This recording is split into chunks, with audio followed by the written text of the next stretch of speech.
السلام علیکم. کیسی ہیں طالبات؟ کل میں نے آپ کو اقبالیات کے پورشن میں سے سوانح اور شخصیت اقبال کی اس کے بارے میں لیکچر دیا تھا. اقبال کی جو بچپن کی زندگی کس کن حالات سے گزری، ان کے والد اور والدہ کی شخصیت، ان کی تربیت اور وہ ماحول، اور اس کے بعد اقبال کے جو استاد تھے مولوی میر حسن، ان کی تعلیم اور تربیت، ان تمام نے مل کر اقبال کا جو مزاج بنایا تھا تو اس کے اثرات ہمیشہ تک رہے. اقبال کی خصوصاً حضور پاک صلی اللہ علیہ وآلہ وسلم سے محبت اور عقیدت، جو میں نے کل آپ کو واقعہ بتایا تھا کہ سائل کو بھیک نہ دینے پر ان کے والد کی جو حالت ہوئی تھی،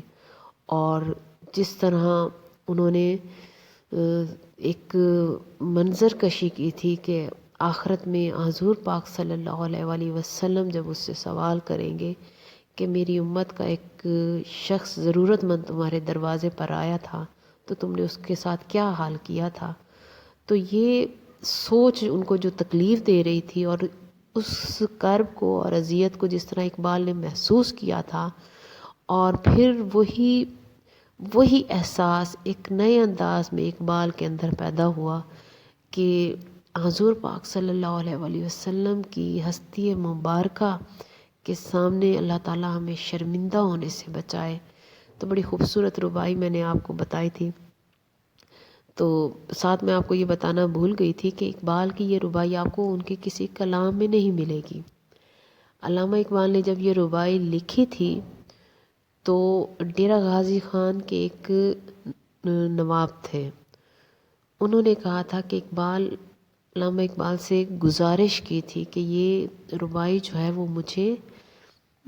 تملیغ کر دیں، گفٹ دے دیں. یعنی کہ آپ کسی چیز سے، یہ کوئی ایسی ٹھوس چیز نہیں ہے کہ جو آپ کسی کو اٹھا کر دے دیں. یہ بھی ایک تعریف کا ایک انتہا ہوتی ہے کہ کوئی شخص یہ چاہے کہ یہ بس مجھے دے دی جائے. یہ ایک انتہا کی تعریف سمجھ لیں. تو اقبال نے ان کو کہا کہ یہ آپ کو دے دی، اور یہ اقبال کا ظرف تھا کہ انہوں نے پھر اس کو اپنی کسی کلام، مجموعہ کلام میں اس کو چھپوایا نہیں. تو میں آپ کو یہ بتا دوں کہ یہ بات مجھے میرے انٹرویو، جب میں لیکچرر کا انٹرویو دینے گئی تھی تو انہوں نے مجھ سے کہا تھا کہ آپ، ظاہر ہے میری پسندیدہ شخصیت اقبال ہیں، اور اقبال کو میں نے ان دنوں تو بہت پڑھا تھا.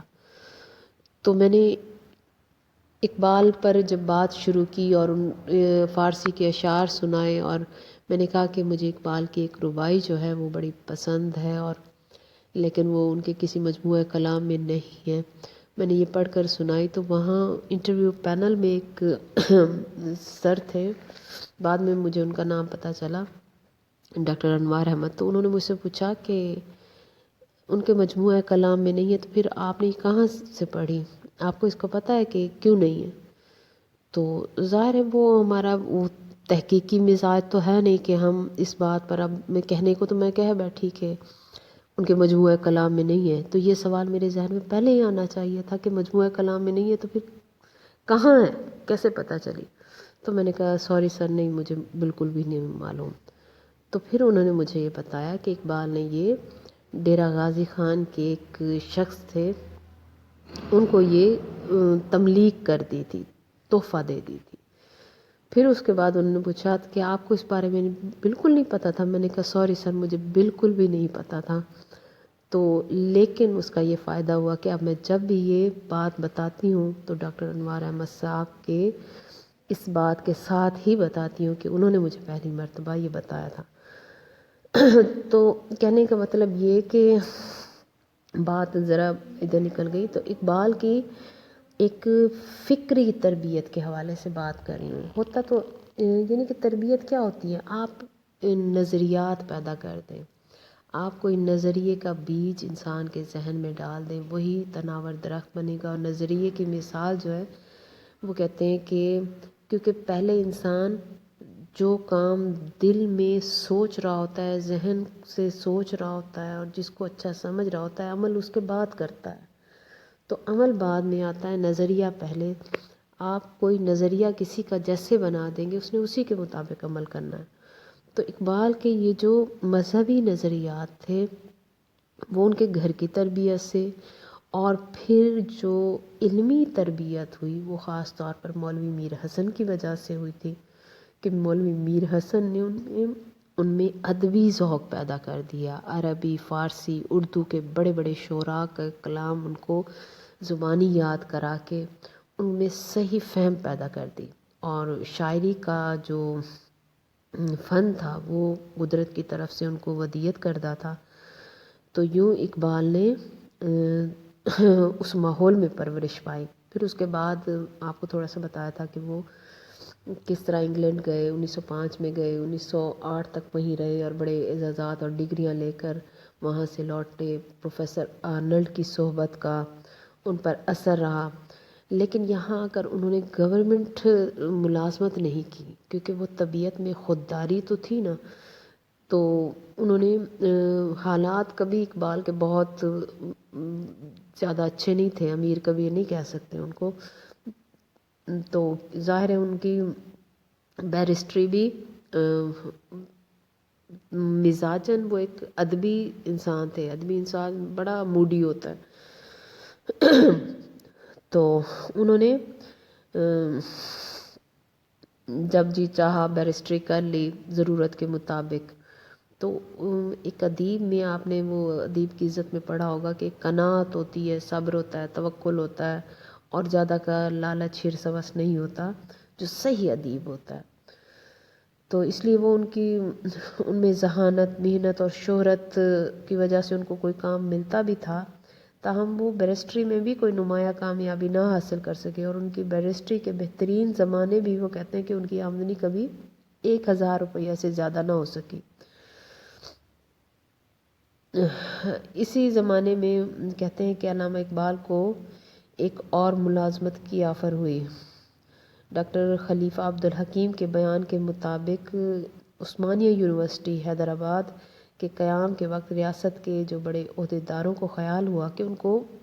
پرنسپل کے طور پر یہاں بلایا جائے، لیکن علامہ اقبال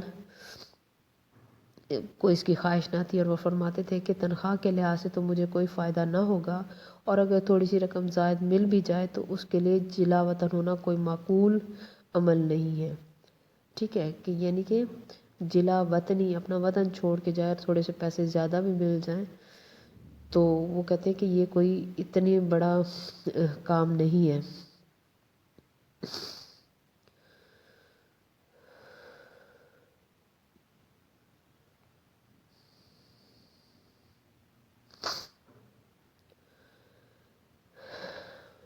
ہاں جی، علامہ اقبال کو میں نے بتایا کہ ان کو جو اعزازات ملے تھے اور ان کی جو شہرت تھی وہ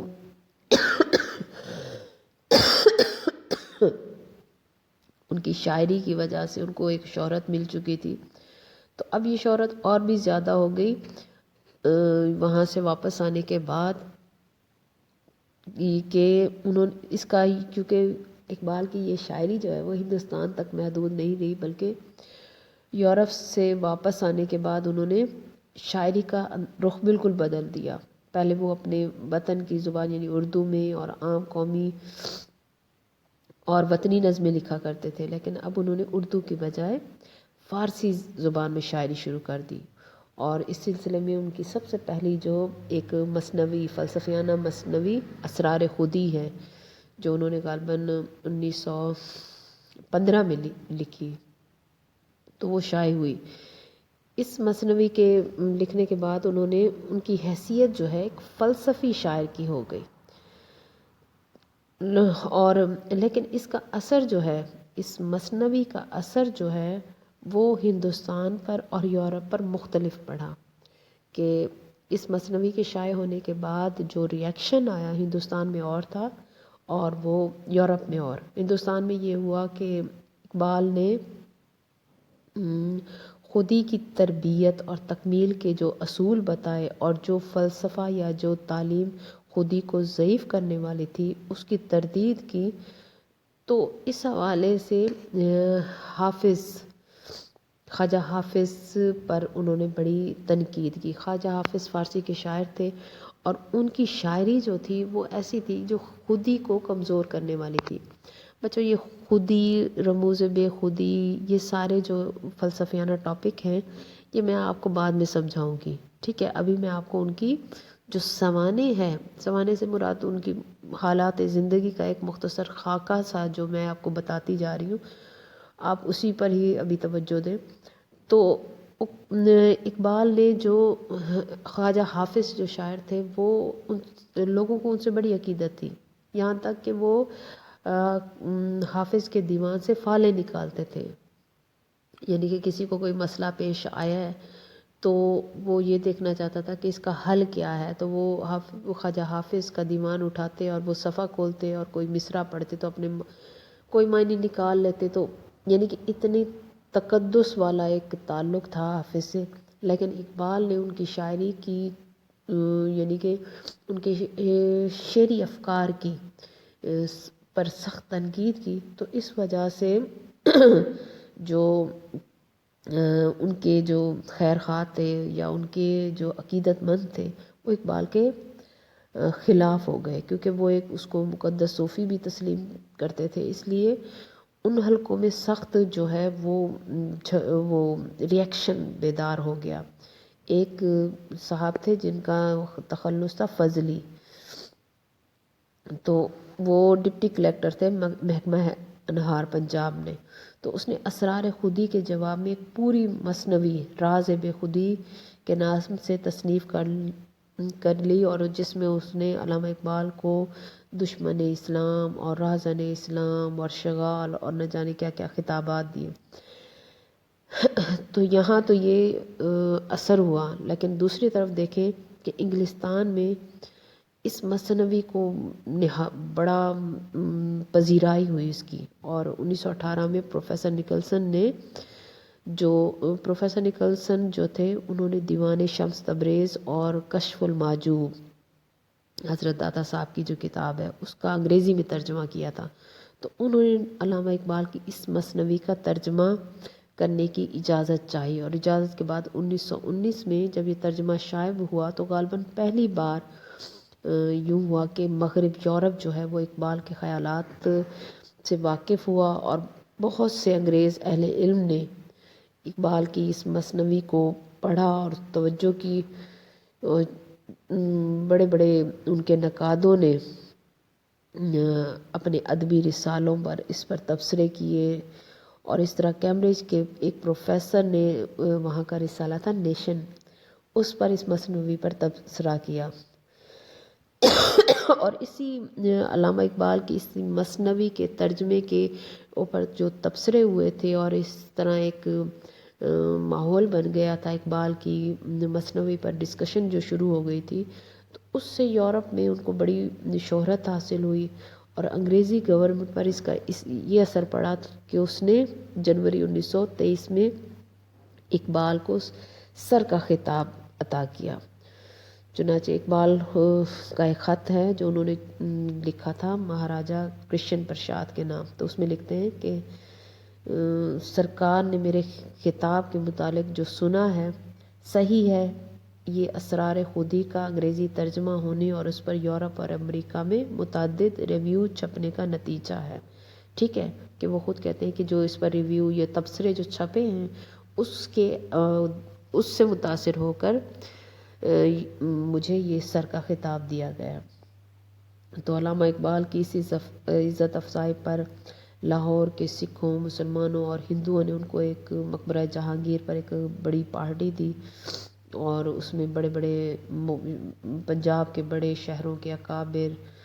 اہل علم اور انگریز حکام، بلکہ خود گورنر پنجاب بھی شریک ہوئے،